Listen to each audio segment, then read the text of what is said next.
नमस्कार, मी ऋषिकेश हेंद्रे. महाऋषिटेरियन टेल्स या माझ्या यूट्यूब चॅनलवर आपल्या सगळ्यांचे पुन्हा एकदा स्वागत.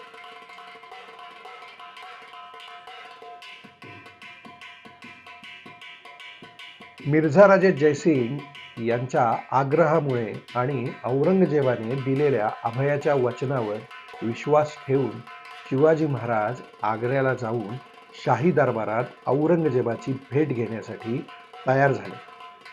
औरंगजेबाने महाराजांना प्रवास खर्चासाठी 1,00,000 रुपये दिले, जी त्यावेळी खूप मोठी रक्कम होती. त्याचबरोबर त्याने वाटेतील आपल्या सर्व ठाणेदारांना शिवाजी महाराजांच्या एखाद्या शहाजाद्याप्रमाणे मानसन्मान करण्याची फरमानही सुटली. राजगड ते आग्रा प्रवास करून शिवाजी महाराज आग्र्यामध्ये पोहोचले खरे, पण आग्र्यावर पोहोचल्यामध्ये महाराजांच्या अपेक्षेच्या विरुद्ध एकापेक्षा एक अशा अपमानाच्या प्रसंगांना त्यांना सामोरे जायला लागले. महाराजांच्या स्वागतासाठी कुणीही आले नाही. त्यांना एका साधारण सराईमध्ये उतरावे लागले, म्हणजेच एका धर्मशाळेत उतरावे लागले.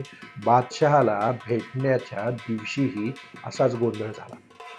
त्यामुळे महाराजांना उशीर होऊन त्यांना बादशहाच्या ठरलेल्या वेळी ठरलेल्या ठिकाणी म्हणजेच दिवाणे आममध्ये भेटता आले नाही. उशीर झाल्यामुळे त्यांना घुसलखान्यात भरलेल्या खाजगी दरबारात नेण्यात आले.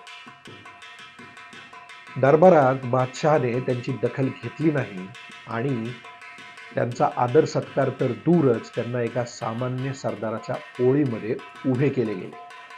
आणि मग मात्र महाराजांच्या संयमाचा बांध फुटला. ज्या दरबारात साधी कुजबुजही चालत नसे, तेथे त्यांनी गर्जना करत बादशहाला सरळ पाठ दाखवत दरबाराचा त्याग केला.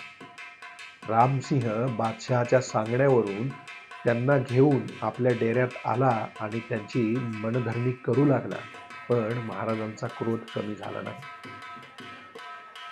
शेवटी महाराज शंभूराजांना रामसिंहाच्या बरोबर दरबारामध्ये पाठवण्यासाठी तयार झाले खरे, पण स्वतः मात्र दरबारात गेले नाही.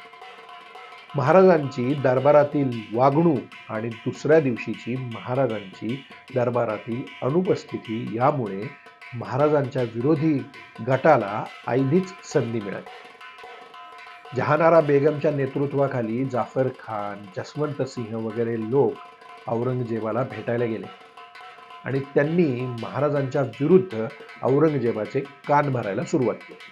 या दरबारी लोकांच्या षडयंत्रामुळे औरंगजेब कधी शिवाजी महाराजांना कैद करायचे ठरवी, तर कधी काबूल सारख्या दूरदेशी मोहिमेवर पाठवण्याचे ठरवी.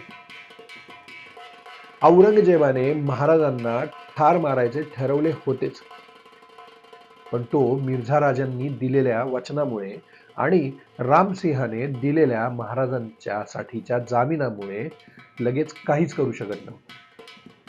आपल्यावर दोष न येता महाराजांना मारण्याची संधी तो म्हणजे औरंगजेब शोधत होता आणि शेवटी पोलाद खानाला रामसिंहाच्या डेऱ्यामध्ये शिवाजी महाराजांच्या निवासस्थानी नजरकैद करण्याचा हुकूम त्याने सोडला. औरंगजेबाच्या आज्ञेप्रमाणे सिद्दी फौलाद खान आपल्या सैनिकांसह शिवाजी महाराजांच्या डेऱ्यापाशी आला आणि त्यांनी महाराजांच्या निवासस्थानाच्या चहूबाजूने चौक्या बसवून नाकेबंदी केली. महाराज नजरकैदेत सापडले. आपल्या मुलखापासून हजारो मैल दूर आपल्या एकुलत्या एका पुत्रासह आणि जवळच्या लोकांसह महाराज औरंगजेबाच्या कैदेत सापडले होते. महाराजांना आता कळून चुकले होते की हा क्रूर कर्मा औरंगजेब, ज्याने आपल्या स्वतःच्या बापाला आणि सख्ख्या भावालाही जिवंत सोडले नाही, तो नक्कीच आपल्याला जिवंत सोडणार नाही. ज्येष्ठ शुद्ध द्वितीया शके 1588 शुक्रवार म्हणजे दिनांक 25 मे 1666 रोजी राजियास चौक्या दिल्या, म्हणजेच शिवाजी महाराजांच्या आजूबाजूला पहारे बसवले गेले.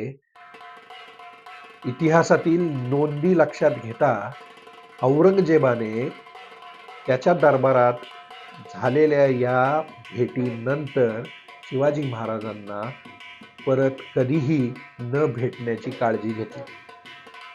शिवाजी महाराजांचा दराराच तसा होता. त्याला खात्री होती की आता हा पक्षी म्हणजे शिवाजी महाराज आपल्या जाळ्यात सापडले आहेत आणि तो अगदी सुरक्षितपणे बंदिस्तही झाले आहे. आता त्यांच्या सुटण्याची कोणतीही आशा नव्हती. सिद्दी फौलाद खानाचे रक्षक रात्रंदिवस अगदी दक्षतेने शिवाजी महाराजांच्या आणि त्यांच्या साथीदारांच्या प्रत्येक हालचालीकडे लक्ष ठेवून होते. आणि त्यामुळे तो म्हणजे आणि त्यामुळे औरंगजेब अगदी निश्चिंत झाला होता. आज इथेच थांबूया आणि पुढच्या भागात बघूया यानंतर काय झाले. तोपर्यंत जय महाराष्ट्र, जय शिवराय.